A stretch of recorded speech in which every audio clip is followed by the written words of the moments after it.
Evolution of the अर्थ। इस video में हम देखेंगे कि कैसे अर्थ इवॉल्व हुई है with the passage of the time, और मोर स्पेसिफिकली बोलें तो एवोल्यूशन ऑफ द लिथोस्फीयर पढ़ेंगे हम, evolution of the atmosphere and the hydrosphere.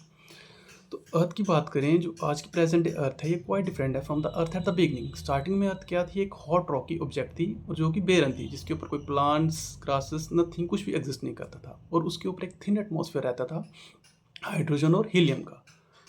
But with the passage of time इसमें क्वाइट चेंजेस देखने को मिले। और आज की प्रेजेंट डे अर्थ की बात करें तो इसमें हम एटमॉस्फेयर की बात करें तो इसमें एक लेयर स्ट्रक्चर मिलता है from the outermost end to the surface. जो अलग अलग लेयर्स हैं, इनमें यूनिफॉर्मिटी नहीं है, इनकी अलग अलग कंपोजिशन पाई जाती है एटमॉस्फेयर में। और एटमॉस्फेयर की डेंसिटी की बात करें तो जो एटमॉस्फेरिक मैटर होता है, ये इतना डेंस नहीं होता है, इसकी डेंसिटी कम रहती है। और वहीं पे from the surface of the earth to the inside बात करें तो इसमें जोन्स बने हुए होते हैं, जिसमें अलग अलग जोन्स की अलग अलग कंपोजिशन है, सो अलग अलग डेंसिटी है और अलग अलग करेक्टरिस्टिक प्रॉपर्टीज होती है। Evolution of lithosphere. लिथोस्फीयर बोलो तो the solid portion of the अर्थ जिस पे हम रहते हैं उसे कहते हैं लिथोस्फीयर, जिसमें सॉइल्स, रॉक्स, ये सब आ जाते हैं। तो क्या होता है, स्टार्टिंग में इनिशियली अर्थ क्या होती है, एक वोलाटाइल स्टेट में होती है। तो जहाँ पे भी डेंसिटी ज़्यादा होती है वहाँ पे टेम्परेचर इंक्रीज़ करने लगता है। फिर क्या होता है, जो डेंसर मटेरियल होता है वो क्या होता है, सिंक होने लगता है। जैसे कि आयरन है डेंसर मटेरियल, वो सिंक होता है टुवर्ड्स द सेंटर, और जो लाइटर मटेरियल है वो ऊपर आने लगता है। फिर then with the passage of the time earth क्या होती है, कूल होती है। जैसे वो ठंडी होती है तो वो सॉलिडिफाई होती है, तो उससे क्या होती है, फॉर्मेशन होती है क्रस्ट की। और जैसे ही कोई चीज़ ठंडी होती है तो उसका क्या होता है, साइज़ डिक्रीज़ करता है, और जैसे ही कोई चीज़ गर्म होती है उसका साइज़ क्या होता है, इंक्रीज़ करता है, वो एक्सपैंड होती है। तो अर्थ क्या होती है, कंडेंस होती है जैसे ही वो कूल होती है, क्रस्ट की फॉर्मेशन हो जाती है। और फिर देन क्या होता है, बहुत टाइम बाद क्या होता है, जब फॉर्मेशन होती है मून की ड्यू टू जियांट इम्पैक्ट, जिसके बारे में हमने डिस्कस किया एक अलग वीडियो में। क्या होता है कि एक बॉडी होती है जिसका साइज़ होता है about 1 to 3 times of the mass, वो कोलाइड करती है अर्थ के साथ। जैसे ही वो कोलाइड करती है तो एक बड़ा सा पोर्शन अर्थ का क्या होता है, वो ब्लास्ट हो जाता है स्पेस में, और फिर वो ऑर्बिट करने लगता है अराउंड द अर्थ, जिससे क्या होती है, फॉर्मेशन होती है मून की। तब भी अर्थ का टेम्परेचर इंक्रीज होता है। और हम बात करें अर्थ के सरफेस से लेकर सेंट्रल पार्ट्स तक की बात करें तो हम वहाँ पे हमारे पास रहती हैं लेयर्स रहती हैं, जैसे कि सबसे ऊपर आता है क्रस्ट, फिर नीचे आता है मेंटल, फिर आता है आउटर कोर, फिर आता है इनर कोर सबसे लास्ट में। और हम देखेंगे कि जैसे हम क्रस्ट से टुवर्ड्स द कोर जाएंगे तो density of the material increase होगी, क्योंकि जैसे हमने पहले देखा था जो डेंसर मटेरियल था वो सिंक कर गया था नीचे, और वो जो लाइटर मटेरियल था वो ऊपर आ गया था। Evolution of atmosphere and hydrosphere.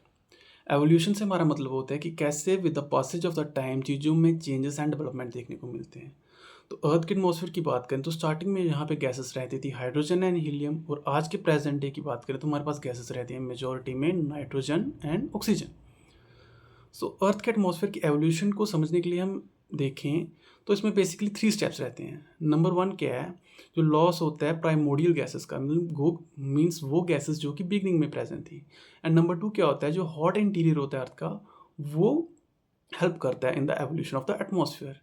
And finally number 3 is क्या होता है, मॉडिफिकेशन होती है एटमॉस्फेयर में, कंपोजिशन जो एटमॉस्फेयर की उसमें मॉडिफिकेशन होती है बाय द लिविंग वर्ल्ड। और ये क्या कैसे होती है, through the process of the photosynthesis. तो इन सबको डिटेल में समझें तो क्या होता है, बेसिकली स्टार्टिंग में अर्थ के एटमॉस्फेयर में हमारे पास गैसेस रहती हैं, मेनली हाइड्रोजन एंड हीलियम। तो सोलर विंड्स की वजह से जो गैसेस हैं ये स्ट्रिप ऑफ हो जाती हैं। ये सिर्फ अर्थ के केस में नहीं होता है, बल्कि जितने भी हमारे टेरेस्ट्रियल प्लैनेट्स हैं, जैसे कि mercury, Venus, earth and Mars, ये सभी में, इन सभी में ये फिनोमेना देखने को मिलता है। फिर उसके बाद क्या होता है, जो अर्थ के इंटीरियर से क्या होता है, वाटर वेपर गैसेस इवॉल्व होती हैं। तो एटमॉस्फेयर में कंपोजिशन हो जाती है फिर मेनली किसकी, water vapour, nitrogen, carbon dioxide, methane, ammonia, और ऑक्सीजन होता है बहुत ही लिटिल क्वांटिटी में। और ये जो प्रोसेस जिससे ये गैसेस आउटपुट होती हैं from the interior of the अर्थ, उसे हम क्या कहते हैं, डीगैसिंग कहते हैं। फिर क्या होता है, कॉन्टिन्यूस वॉल्केनिक इरप्शंस होती हैं, जिससे क्या होता है, वाटर वेपर और गैसेस फर्दर ऐड ऑन होती है एटमॉस्फेयर में। फिर बाद में जैसे अर्थ कूल डाउन होती है तो जो वाटर वेपर ऐड हुआ होता है एटमॉस्फेयर में, ये कंडेंस होना शुरू हो जाता है। जैसे ये कंडेंस होता है तो फिर क्या होता है, रेनफॉल होता है। और जैसे ही बारिश होती है, जो कार्बन डाइऑक्साइड प्रेजेंट होता है एटमॉस्फेयर में वो डिजॉल्व हो जाता है रेन वाटर में, जिससे फर्दर कंडेंसेशन होती है और फिर और रेनफॉल होता है। बेसिकली इसके पीछे का कॉन्सेप्ट क्या है कि गैसेस का क्या होता है, जैसे इनका टेम्परेचर राइज होता है तो इनकी वाटर होल्डिंग कैपेसिटी बढ़ जाती है, और जैसे ही टेम्परेचर डाउन होता है तो इनकी वाटर होल्डिंग कैपेसिटी कम हो जाती है, तो ये फिर क्या होता है, ये वाटर होता है ये ड्रॉप कर देते हैं in the form of the rainfall. So ये जो इतनी बारिश होती है तो इसका सारा पानी क्या होता है, कलेक्ट होता है डिप्रेशंस में, जिससे क्या होती है, फॉर्मेशन होती है ओशियंस की।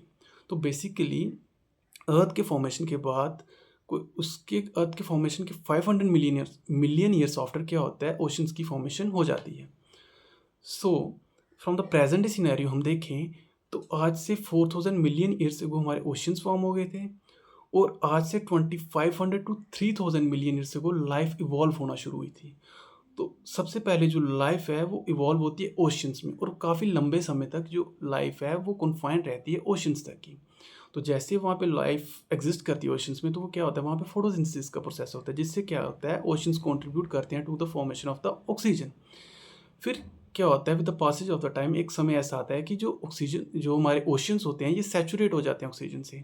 सैचुरेट हो जाते हैं मतलब इनकी ऑक्सीजन होल्ड करने की कैपेसिटी खत्म हो जाती है। फिर जो जो एक्सेस ऑक्सीजन होता है ये क्या करते हैं, फ्लड करते हैं एटमॉस्फेयर में। तो इससे फिर से हमारे क्या होता है, एटमॉस्फेयर की फर्दर कंपोजिशन चेंज होती है।